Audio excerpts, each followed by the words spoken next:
Hello there, it's been a wee while since the last update dropped in which the game has become somewhat more balanced. Clanship is still top dog for pushing power, Shadow Clone not too far behind. Heavenly Strike's leading the way for speedy farming with its crazy skipping power. I'm screaming out for the ability to have 2 saved builds so that I can just switch between them because I need to save my diamonds for the clan stuff. Alright, so this video is in case you missed Chris's segment in GameHive's 24-hour stream. This is my interpretation of it and it is just that. It may not be as GameHive intended and everything is still subject to change, but the future does look promising. This is just a straight rip of Stranger's Reddit post as you can see here. I watched the video as well and I pretty much came to the exact same conclusion, so why not use material that's already written for me. So this is the I can't read, the too long didn't watch for Chris's 24-hour stream video.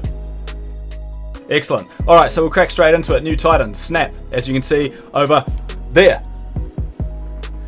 Yep, Snap is a basic non-boss spawn. When killed, will half your Titan count for 50 stages. Obviously, this has diminishing returns based on your intimidating presence level. Unsure if Porter will use up your 50 stages or if skip stages won't count towards these 50.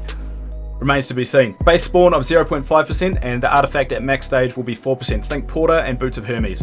Remember back when you got your first pet and it was in a cage Titan? Good chance that'll be in the game eventually and give pets when killed. So that's sick. A fairy jar that spawns fairies when killed. Think Make It Rain but with skills and all the good stuff that fairies normally do as well. A Mega Chesterton. It was going to boost Chesterton gold to make it relevant for in-game gold, but instead will be the monster that spawns when you get equip drops. If you're not just skipping on past them like a big old whale lord, that is. A wee change to Porter, he may now show up in your tournament first run, so no more 12-hour runs, but he will be limited to plus 30 stages. With that in mind, on to tournaments. Rewards are changing. Basically, too many people join a tournament and then don't bother playing and they get dope rewards for it. Not anymore. All the lower places are getting nerfed while the top places will be boosted, trying to make tournaments more competitive. I don't think I've had a tournament with more than 3 people in it for the last couple of months anyway.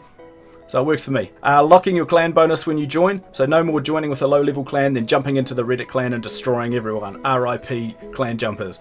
You must have internet to progress at all in a tournament now. No more ghost pushing at the end, which is excellent for everyone. Stricter tournament reporting to servers when pushing main stage or near tournament end. You need to report every 5 stages. I'll look for clarification on this as I just thought this was an automatic thing if you had internet, which is now required to progress anyway. Coolio. Clans. So he wants grandmasters and masters to have better control over clan progression and make more important impactful choices. It sounds ominous and somewhat ambitious. I'm hoping for a clan tree of some kind, changes to time between attacks or changes to damage based on clan participation, increases your little homies who attack with you, their attack speed or damage or whatever. Whatever the case, this can only be a good thing. Grandmasters and masters will be able to choose the difficulty of the raids, harder raids giving more clan quest points and therefore faster clan progression. I'm a bit dubious about this one. Obviously you go the hardest you can, and if it takes less than 6 hours and you get more than 2 clan quest points, it's better than it is now, right? So probably only going to be a good thing, but it might make all the clans behind mine catch up. Not ideal. He mentioned setting up your character in certain ways to make it better for clan fights. So hey guys, if we all wear the same uniform, we'll be stronger. Squad goals. Your single player tree will never affect your clan impact or effectiveness though, so do not worry about that. Your progression is safe and that's all that matters, right? Better clan management tools, including a clan list overview export for clans that don't track every single boss, but you all should be anyway. Otherwise, what is progression? It's likely to come before 3.0, but it's not bloody likely to be in 2.9, which is mere weeks away. The next theme is superhero. All the better to go with your matching clan outfits. There better be some Incredibles themed stuff in there. Go watch that if you haven't seen it. It's great. The second one. Oh, the first one's good too. Miscellaneous, aka the good shit for you as an individual, not as a sick color coordinated squad. There may be new chest tiers, which is good, because I've been tier 6 since 4K. Also, maybe removing 1 legendary from the current Titan chest and adding 20 crafting shards. They're always bloody doubles anyway, so don't worry about it. 20 extra crafting shards goes a long way. The big one is crafting changes, no more RNG. This is my favorite thing. No more 4 slashes in a row, but it comes at a cost. The first mythic craft is 100 like it always is, and the last is 180, which suggests increments of 20. Once you have a set, it goes back to 100. Hopefully selective crafting may come in post set completion. Choose the stuff you want when you need it. High level skills to get a boost to make them worthwhile, because sometimes the SP costs, it feels like you don't get what you pay for. A monthly reward system instead of a weekly. Bring on Titan chests on the 30th day. It's probably a stretch, but please. Daily achievement changes, 5 baby quests for 5 gems each instead of 1 big old 25 gem sucker. Changes to Make It Rain for all us old dog players, particularly the Reddit clan who would get next to nothing from these as it is. Their advanced start would be at what, 80%? Make It Rain gives gold at the 80% stage, so it's literally useless to them. So tying Make It Rain to your advanced start so you always get that sweet gold burst. Perks will now require internet, therefore they're server saved. Therefore, if you crash, you don't lose them. This is only good. There will be 5 new artifacts in 2.9, one of which is the snap boost of 4% mentioned earlier, and another potentially to boost dropped monster gold and Hanamitis gold, but not fairy or pet Hanamitis. There must be balance in all things. Range damage mythic helmet. At long last, the heavens have heard our prayers. Next minute.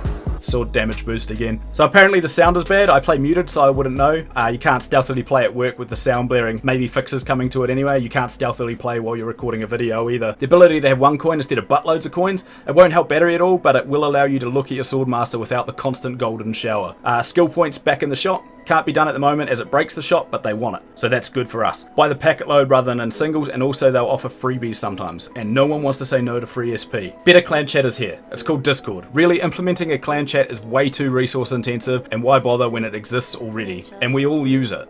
These are my words and not his, but same pretense. World bosses? Nah. They think that's a crap idea. Maybe clan bosses? But that's already a thing. It's every 6 hours on the dot. Self-censored. Cheers YouTube, turning me mainstream.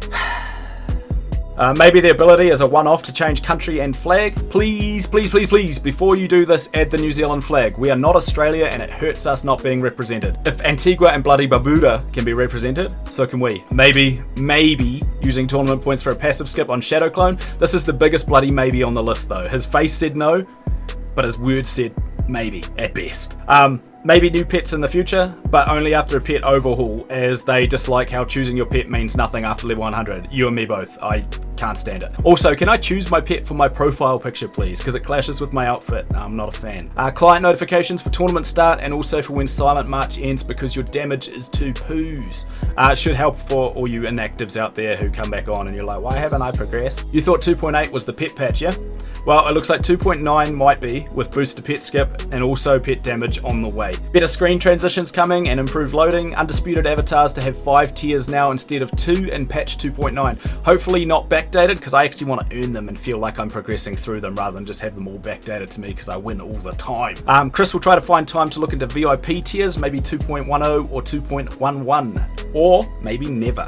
Max mana tournament bonus to be scrapped and replaced with a mana refund bonus like the mystical beans of Senzu, not to be mistaken for Senzu beans of course, because copyright strike incoming. More tournament types planned to make it more interesting. Personally, a blind tournament would be sick. All titans look the same and you can't see what stage you're on or what anyone else is on. That would be pretty cool in my opinion. Maybe even out of tournament bonuses, that double relic day you've all been lusting for. Making the pet damage changeable via drop down list, e.g. Heavenly Strike, Shadow Clone, Clanship damage, etc. The next mythic set is for Heavenly Strike with special effect increasing splash skip for all splash skip, pet, clanship, shadow clone or Heavenly Strike, or just Heavenly Strike, probably the latter. Also a boost to sets based on shards spent as well. It makes me feel better for all those shards spent collecting those bloody sets that I'm never going to use. I think that covers everything. If I've missed anything, throw it in the comments so the homies can know. Otherwise look forward to the future, like I am now.